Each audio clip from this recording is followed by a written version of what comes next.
അങ്ങനെ ഒരു മാസത്തിന് ശേഷം നമ്മുടെ പുയ്യാപ്പിള വരുന്ന ദിവസമാണ് കേട്ടോ. അപ്പം ഞാൻ തന്നെയാണ് എയർപോർട്ടിൽ പോയത്. എയർപോർട്ട് എൻ്റെ വീടിൻ്റെ അടുത്തായതുകൊണ്ട് തന്നെ മക്കളെ വീട്ടിൽ ഉറക്കി കിടത്തിയിട്ടാണ് കേട്ടോ പോയത്.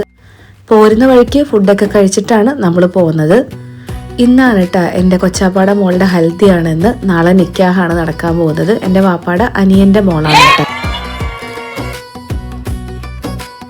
വൈകുന്നേരമായിരുന്നു കേട്ടോ പരിപാടി. നമ്മളൊരു മഗ്‌രിബൊക്കെ കഴിഞ്ഞ സമയത്ത് അവിടെ ചെന്നിട്ടുണ്ടായിരുന്നു. നമ്മൾ വീട്ടുകാരും അവളുടെ ഉമ്മയുടെ വീട്ടുകാരും മാത്രമുള്ള ചെറിയൊരു ഫംഗ്ഷനായിരുന്നു.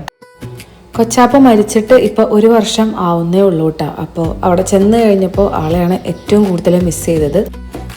ഞാൻ ഈ കല്യാണത്തിന് ഡ്രസ്സേ എടുത്തിട്ടുണ്ടായിരുന്നില്ല കേട്ടോ. തലേ ദിവസം ഞാനൊരു യെല്ലോ ഡ്രസ്സാണ് ഇട്ടിട്ടുണ്ടായിരുന്നത്. സിൽക്കിൽ നിന്ന് എടുത്ത ഡ്രസ്സാണ് കേട്ടോ. അത് കുറച്ച് പഴയ ഡ്രസ്സാണ്. പിറ്റേ ദിവസം ഞാനൊരു ബ്ലൂ സാരിയാണ് എടുത്തിട്ടുണ്ടായിരുന്നത്. ഈ തവണ ഡ്രസ്സ് എടുക്കണ്ട എന്നുള്ളൊരു ഡിസിഷനിലാണ് കേട്ടോ ഞാൻ എത്തിയത്. കാരണം പാർട്ടി വെയർ നമ്മൾ എടുത്തിട്ടുണ്ടെങ്കിൽ പിന്നീട് യൂസ് ഇല്ലാതെ ഇവിടെ തന്നെ ഇരിക്കും കേട്ടോ. നമ്മൾ നാട്ടിലാണെങ്കിൽ എന്തെങ്കിലും ഫംഗ്ഷനോ കാര്യങ്ങളോ ഒക്കെ ഉണ്ടെങ്കിൽ യൂസ് ചെയ്യുക. ഗൾഫിലാണെങ്കിൽ അതിന് തീരെ ഒരു ഉപയോഗം ഇല്ലാത്തതുകൊണ്ട് തന്നെ നാട്ടിൽ അലമാരിയിൽ വെച്ചിട്ടാണ് കേട്ടോ ഞാൻ പോവാറ്. പിന്നെ അവിടെ ഓണപ്പരിപാടി വരുമ്പോൾ മാത്രമാണ് എന്തെങ്കിലും ഒരു പാർട്ടി വെയറിൻ്റെ ആവശ്യം വരാറുള്ളൂ. അപ്പോൾ അതുകൊണ്ട് തന്നെ ഞാൻ ഡ്രസ്സ് എടുക്കണ്ട എന്നുള്ളൊരു തീരുമാനത്തിലാണ് കേട്ടോ ഈ തവണ എത്തിയത്. അങ്ങനെ അവസാനം എല്ലാവരും കൂടി ഫുഡൊക്കെ കഴിഞ്ഞ് ഡാൻസും പാട്ടും പരിപാടിയൊക്കെ ആയിട്ട് ഒരു 11 മണിയോടുകൂടിയാണ് കേട്ടോ പിരിഞ്ഞത്. ഇന്ന് പെണ്ണുങ്ങൾക്ക് മാത്രമുള്ള പരിപാടിയാണ്. അതുകൊണ്ട് തന്നെ ഇക്കായും ഒന്നും വന്നിട്ടുണ്ടായിരുന്നില്ല. അവർക്ക് പിറ്റേ ദിവസമാണ് കേട്ടോ പരിപാടി.